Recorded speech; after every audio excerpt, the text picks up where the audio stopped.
50 Cent has been working on this documentary for almost 2 years. The footage he has is insane. The people he got speaking about Diddy is ridiculous. And on top of that, the only place he agrees to do the interview, Rob, if you can show this, he goes and interviews with ABC. And there's an Instagram post he put up, Rob. I don't know if you have that or not. If you go on his Instagram account, he goes and does the interview about Diddy's documentary on ABC. We have to talk about Tupac, which I wasn't committed to, but then I watched the doc. So didn't know you were getting that. You have a lot of people saying stuff in there that makes it sound like maybe he was responsible for that murder. Which has never been proven. That's a very serious thing. But you have Keefy D over in Vegas now, getting ready to go on trial for that case. Saying Tupac. I already know who shot. I believe in karma. I believe in all of that. We are here today to announce the arrest of Keefy D for the murder of Tupac Shakur. Burn, motherfucker, you deserve to die. Talking about you getting money, but it's funny to me. All you niggas living bummy while you fucking with. Once you share it, I'll fully polish it, correct any names or facts, and rewrite it into a high-impact, narration-ready version optimized for viewer retention and professional storytelling. After I heard Tupac got shot, and I was so weak I damn near fell over. I immediately flew to Vegas, and I walked in the room, and I seen him laid out on the bed with all kind of tools in him. And his mom came over to me, and she grabbed me, she held me up, and she said, "Baby, you got to be strong." And I went and sat next to him and whispering to him, telling him I loved him and to hold on and he was gonna be okay. And even in that moment, his mom was thinking more about me than herself and showing me how to love strong.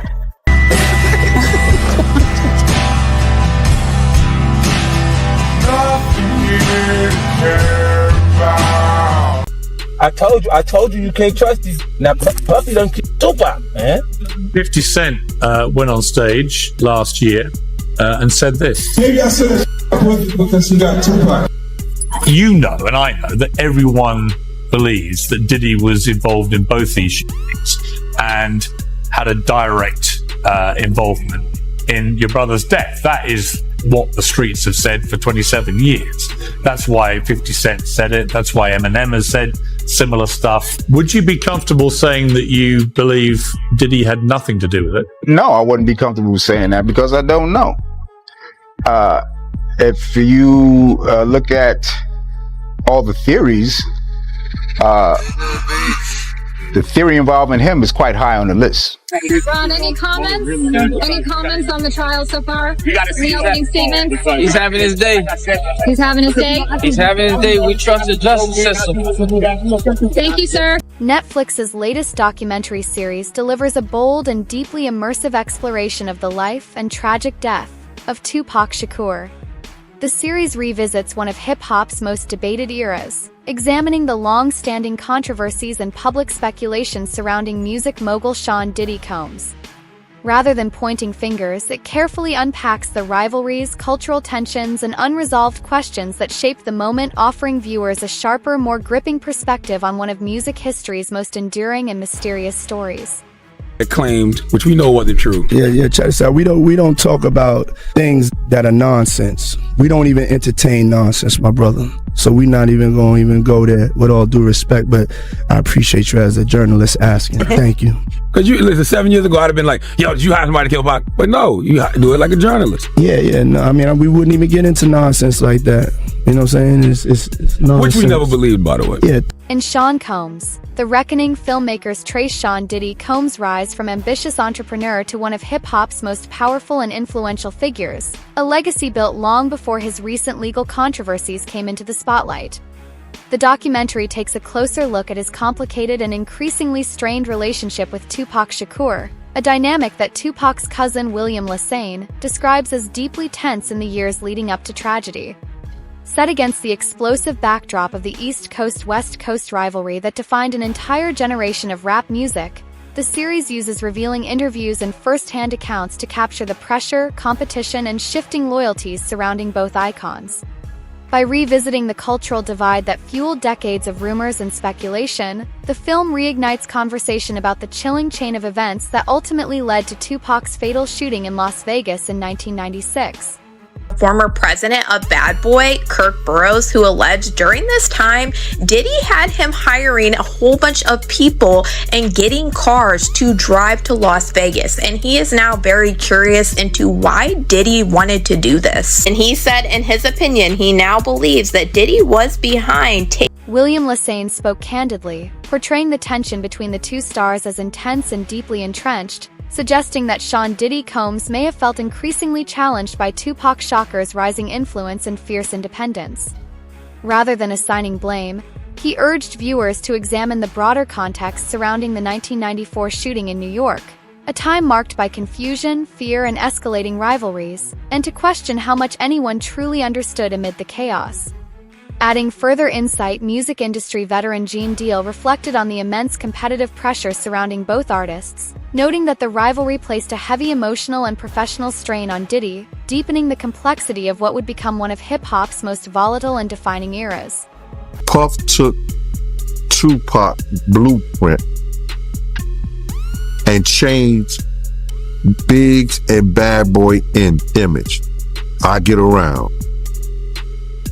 Around, talked about how fly you was, how many girls you mess with, how many cars you drive, how much money you got, what you willing to do. He took his image. Pac was the first one on the scene wearing Versace shirts. He went and got the same Versace shirts Pac had. Which, all right, some dudes would do that. You would never catch me wearing something else, something that somebody else got. He was knocking down all the women that he thought Pac was knocking down. And what I mean is having sex with them. Why would you want to have sex with women you know for sure a dude that was once cool with you was dealing with? Alongside William Lassane's reflections, Tupac Shakur's stepbrother, Tupac Shakur, has also stressed that the circumstances surrounding Tupac's death deserve continued and careful examination. He argues that uncovering the full truth requires looking beyond headlines, closely analyzing every perspective, the cultural climate of the time, and the key figures who shaped that turbulent era. His remarks reinforce the enduring belief that the story behind Tupac's tragic death remains incomplete, keeping the search for answers alive decades later. Saying that you want to see how serious the Vegas PD is going to take this case. Because Keefy D is people that he name dropped that you want to see if they're going to investigate? Yeah, absolutely. That's why I'm curious to see how they plan to deal with the case, because he, in his own admissions, mentions other people. You know, are they going to say what happened to these people? Yes, Puffy being one of them. I don't know where that's going to lead, but I do believe there were accomplices. And I don't think all of them have been looked at. So, you know, because over the years, you know, it's a lot of years, you know, amongst the family, we talk, we want to figure it out too. We thinking certain things too. So, you know, we're waiting to see if we can trust this process. I feel like it's bigger because I haven't heard anything about that part of the story from the prosecutor's office. I haven't heard anything about Puffy from the prosecutor's office, even though Keefy D implicates him on these videos that they claim they're using to indict him. Even you got a Crip affiliate from somewhere, but you still not gonna talk about the guy that he mentions by name on the thing. Yeah, I mean, you know,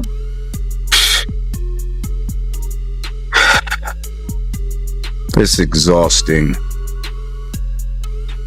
You know, or you know, I'm waiting to see how far they go, because that's what everybody's talking about. That's what everybody's talking about. What about Puffy? you know, so it would be weird that the prosecutor's office wouldn't know and address it. That's why I don't know whether to trust this shit or not. You know. Tupac Shakur later shared a haunting memory from Tupac's final moments, revealing that his brother appeared to be trying to say something important before he slipped away. The unfinished words left behind a lasting emotional weight, a moment that has stayed with Tupac ever since and continues to fuel his unwavering determination to uncover the truth behind what really happened. Because you got so many conflicting stories, right? You got some people that say that, you know, Tupac was moving in the hospital, he was, you know, talking in the hospital, but you being there, from your point of view, how was Tupac condition? By the time I got there, remember I was coming from LA. So by the time I got there, he had tubes in his throat, in his nose, in his mouth. So he ain't talked to me, not verbally. He was conscious. He was trying to talk. He did want to talk, but he didn't actually verbalize any words. Always, you know, that's gonna be one of the biggest mysteries in my life, because he was trying to tell me something. He was trying so hard. He was shaking the bed. He was looking at me, you know, with his big old eyes, you know, and I know he was trying to tell me something, but I don't know. Something else I want to ask you, because I think it would be appropriate before we get off the Vegas thing, last thing, because I know I did an interview with Napoleon, and they all gave me their reasons why Afeni pulled the plug because of his condition, but I mean, it would be more appropriate since you was his brother. Afeni, her decision to pull the plug on him, from your point of view, what made her pull the plug, respectfully? Because he had already flatlined a couple of times. And she didn't want him to keep going through that. I think it was like twice before she, you know, let him go. And that's reasonable. You know what I mean? When I was, you know, when I found out, you know, I could live with it more. Kirk Burroughs, the former senior executive at Bad Boy Entertainment, later reflected that the growing tension between Tupac Shakur and Sean Diddy Combs may have influenced the chaos of that era far more than anyone fully understood at the time. William Lassane shared a similar perspective, describing how the relationship between the two artists became increasingly strained as Diddy focused on accelerating the meteoric rise of the notorious B.I.G., while Tupac carved out his own fiercely independent path.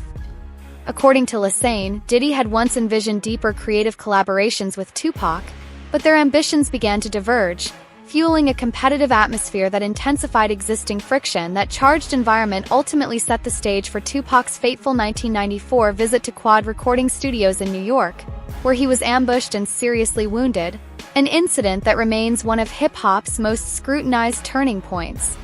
Although Diddy, Biggie, and others were reportedly present in the building, authorities never connected them to the attack. Still, Tupac's later expressions of doubt and suspicion continued to ignite debate, shaping decades of speculation and cementing the moment as one of the most controversial chapters in hip-hop history. Puffy was involved in the shooting? Only they can answer that question. I have my own opinion, but I wouldn't slander their name like they did mine. I wouldn't say things that I knew, you know what I mean? I believe so. I do believe so. I have proved things that I can say that will back up my claim, but this is not for the world to know about. You know what I mean? It's between me and him, and only he knows.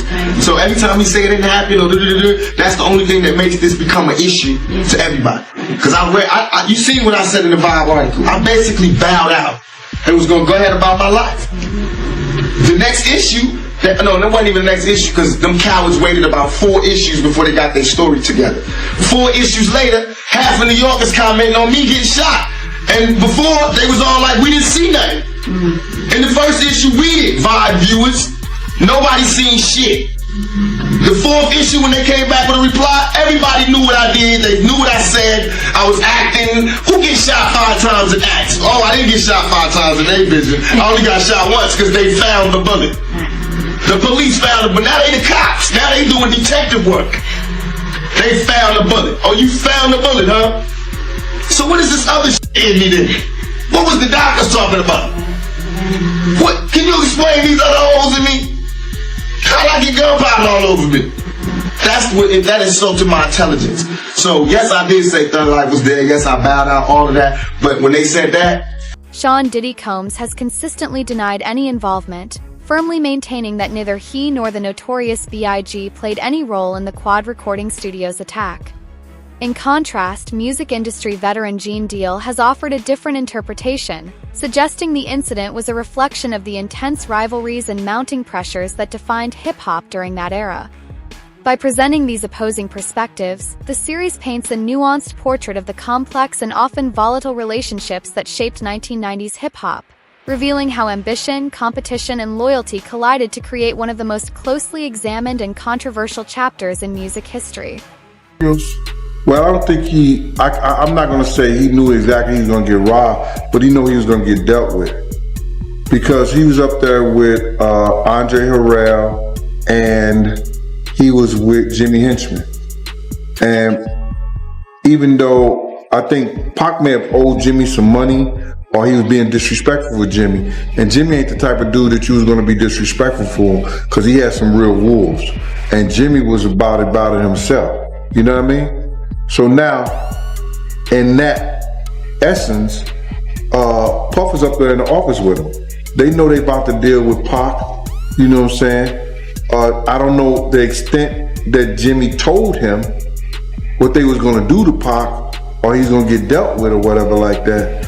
But I know Puff had a whip to what was going on. Years later, in 2011, Dexter Isaac publicly claimed responsibility for his role in the 1994 Quad Recording Studio shooting, alleging that he carried out the attack under instructions from a music industry figure who was present at the time.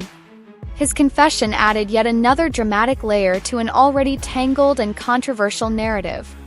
However, his statements remain part of a broader web of conflicting testimonies, unanswered questions, and ongoing speculation, a reminder of just how complex, disputed, and deeply debated this chapter of hip-hop history continues to be. You know that he had another bracelet that was like a bicycle chain and with charms on it, right? Just gonna say that, all right? He had the diamond chain on with the chain with diamonds at each length going through it, right? He had a big stone on the diamond ring and the smaller stone, one for 35,000 and the one for 20,000. All right, so even Stretch that did this shit, I took his bracelet too, and changed it and put his name, my man's name on it, and took off the name on it. So motherfuckers claiming that this even so hold on, homie. Claiming that he was Tupac's stepdaddy, wrote me and wanted me to have my people meet him and give him back the chain and shit, talking about some redemption shit. You know, them niggas ain't had it, man. So hold on, hey Dex. So that day that happened, November 30th, 1994, it wasn't just Tupac and Freddie Nichols. Stretch was with them too? Stretch was with them too, yeah. Stretch set the whole shit up. He was in cahoots. He was giving us play-by-play where they was at. On their way there, he was in communication with Jimmy and shit. You know, Jimmy promised them two big eggs and shit. Wow, so he sold Pac out for a quarter brick, basically. Yeah, basically. Yeah. And Killboy too. Wow. Yeah. James Jimmy Henchman Roseman, meanwhile, has consistently denied any involvement, firmly maintaining that he had no connection to the Quad Recording Studios incident. His denial adds yet another layer to an already conflicting and deeply contested narrative, underscoring how much of this pivotal moment in hip-hop history remains shrouded in uncertainty, unanswered questions, and ongoing debate. First time I went to your office, there was a big frame picture photograph on one of your walls, and it had Tupac on it wearing a Henchman Entertainment t-shirt. Now, a few years ago, there was a guy named Dexter Isaac that came forward who claimed that you were connected to the Tupac shooting. Do you have anything to say about that? No, 100%. I've never ducked from answering any Tupac questions, which I could understand if I don't know how Quad Studio morphed into, like I was in Vegas and was part of the shooters that actually ended in his demise. And let me say, me and Tupac were friends, and me and him were friends. I had nothing against Tupac. I liked him. He was younger than me. I'm sure that he looked up to me. There's many moments that me and Pac had that were very intimate, where he talked to me about things that he was afraid of or things that he loved to do, and all of those kind of things.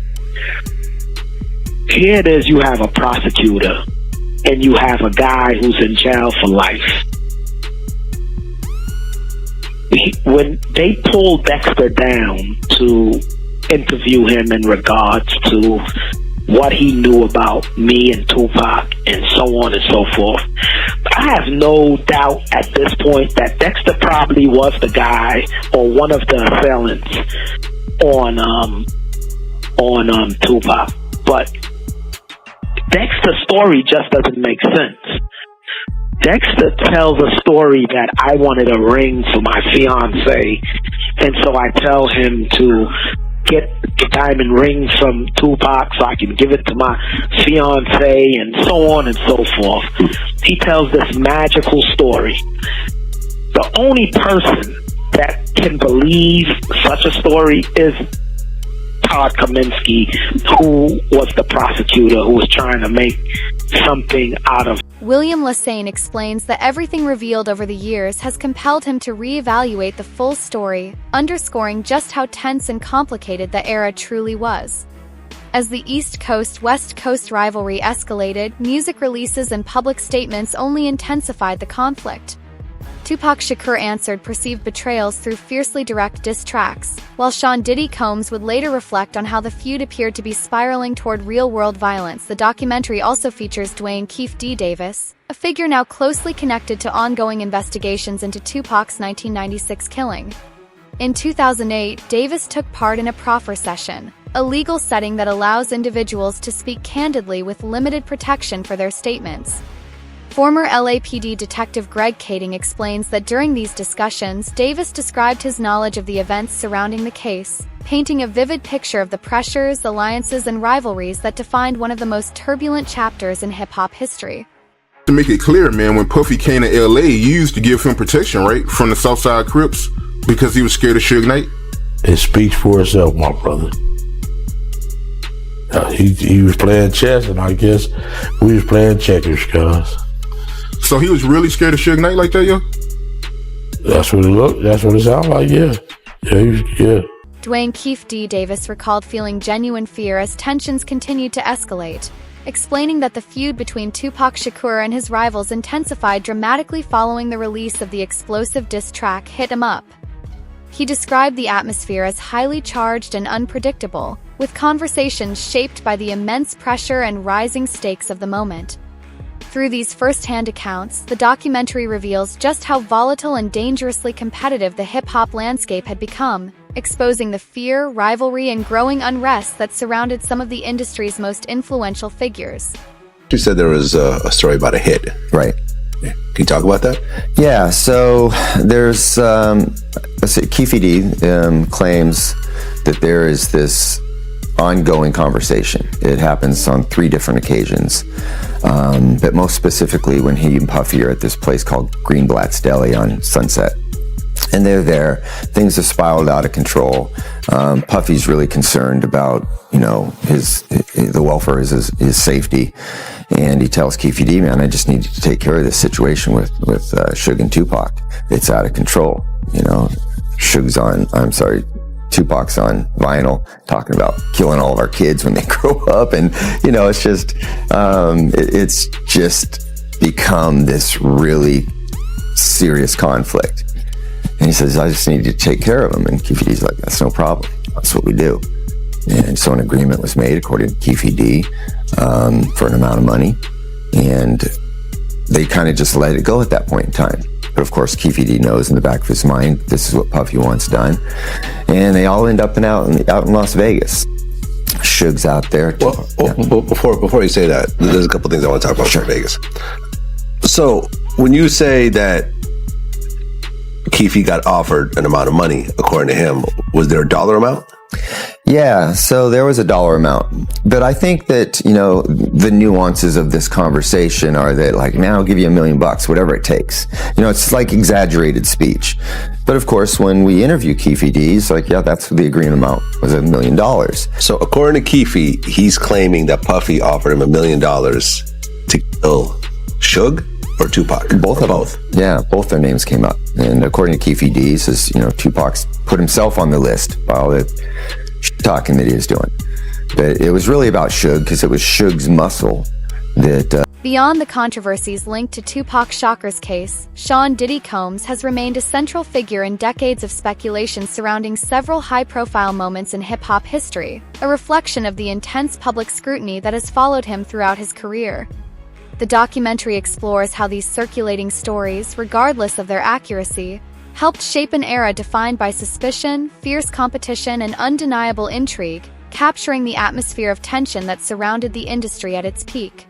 He paid him $1 million to try to take out Tupac and Suge Knight. Investigators early on already zeroed in on Keefe D because he is the uncle of Orlando Anderson, who was the main suspect in Tupac's unaliving. During this time, they believed that Keefe D was also in Vegas, and this is things that we have heard him say over the years in his multiple interviews, and one reason why he's on trial for the unaliving of Tupac. But then investigators really started to get curious when they found out that Keefe D was at the Peterson Museum the night that Biggie was unalived. Back in 1997, at the height of this investigation, police actually raided Keefe D's house for gang activity, and they seized one of the vehicles that were at his house because it matched the Chevy Impala description of the person who drove away after Biggie was unalived. Keefe D was a shot caller for the Southside Crips and the uncle of Orlando Anderson. It was determined that Keefe D had been in Las Vegas along with his nephew, Orlando, the night Tupac was shot. Additionally, Keefe D's name had come up in the original Biggie investigation when it was discovered that he was at the party at the Peterson and he had access to a Chevy Impala. After Tupac was shot, there was rumors on the street that Bad Boy Records owed the Southside Crips $1 million. After seizing Keefe D's vehicle and raiding his house for gang activity, this is when investigators would first try to question Keefe D if he had any involvement in Biggie's unaliving. And at this point in time, he really didn't talk, and he told them that they were barking up the wrong. Kirk Burroughs later reflected on the unusual circumstances surrounding the night Tupac Shakur was shot, noting the group's separate travel arrangements to the Mike Tyson fight, a detail that added another layer of uncertainty to an already chaotic evening. The series also revisits Dwayne Keefe D. Davis's recollections of the events that followed, while emphasizing that Sean Diddy Combs has consistently denied any involvement and was never considered a suspect by Las Vegas authorities. Moving beyond the timeline of that night, the documentary explores the deep-rooted tensions and rivalries that define the relationship between Tupac and Diddy, capturing a volatile mix of ambition, conflict, and relentless public scrutiny that kept the hip-hop world on edge and continues to spark debate decades later. That's a similar story to what I heard from somebody that I know is not, I know she's not lying because she had no reason to lie. First, she told me she saw somebody doing something to him, and she walked in and she thought, he didn't, he never said nothing. He didn't even acknowledge her. So she's thinking she's under the radar. Next thing, she's hanging out in Miami, and, she comes back and says she don't know what happened, and she woke up, and so, What did she say she saw? Someone giving him head. That's as far as I'll go, and then you could do the math. Were they famous? Did she say they were famous? Oh, no, they wasn't famous. They was an assistant working with her. Yeah. So. An assistant. I want to guess, but I'm not. She didn't tell me who no, it's not somebody that you would know. It was somebody that, she came there, she worked doing photography and, some type of media work where they shot ads and things like that. They were there to work, and she walked in the wrong bathroom and caught the wrong thing. Oh, wow. So, if she got drugged, it probably was some videotapes made to tell her to shut the hell up and don't repeat what she saw. Tupac Shakur's death is not the documentary's only focus. The series also turns its attention to Sean Diddy Combs' relationship with the Notorious B.I.G., exploring questions about how genuine and uncomplicated their bond truly was behind the scenes. Through insights from those closest to the inner circle, the film suggests that the reality was far more layered than public perception, revealing a powerful yet complicated partnership shaped by loyalty, ambition, pressure, and underlying tension that defined one of hip-hop's most iconic alliances. Girls, I want to go back to this interview that he did with Rolling Stone. He said that Diddy, he was jealous of the relationship between Tupac and Big. And he also went on to say that Diddy, he wanted to be friends with Tupac, but Tupac wasn't interested. Diddy and Tupac was friends at first, bro. I remember the time me and Diddy rolled up to Pac in, I think it's what's the name of that club? The Roxy. There was some kind of concert going on, and they was talking and everything. They had a friendship. I don't know why their friendship fell out. Their friendship was before before Biggie and Pop.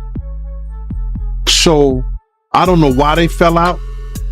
I know every girl that Tupac had, Puff wanted and got. So, did he have jealousy? Yeah, he had a jealousy of Pac. But I think that it was more so that he knew Big was the meal ticket. And that Pac wanted Big to be with him with Thug Life, but he didn't have the money at the time. And when Big got the money from Puff, Pac gave him the blessings to go with him, but he also told Big that he had to watch Puff because Puff was gonna rob him blind. So you believe Kurt Burrows when he say that, Diddy, he was jealous of the relationship between Tupac and Big? I don't know if I could say he was jealous with his relationship with Big. He didn't like Pac. It's something that happened between Pac and him that he didn't like. Overall, the documentary delivers a powerful and immersive portrait of the intense rivalries, high-stakes tensions, and deeply complex relationships that define 1990s hip-hop. It reveals how the conflicts surrounding iconic figures like Tupac Shakur, the Notorious B.I.G., and Sean Diddy Combs ignited decades of speculation, debate, and cultural fascination. While the series raises compelling questions and revisits pivotal moments from multiple perspectives, it stops short of making definitive accusations, ultimately leaving viewers to weigh the evidence and form their own conclusions about one of music history's most controversial eras. What do you think really happened? Share your thoughts in the comments below.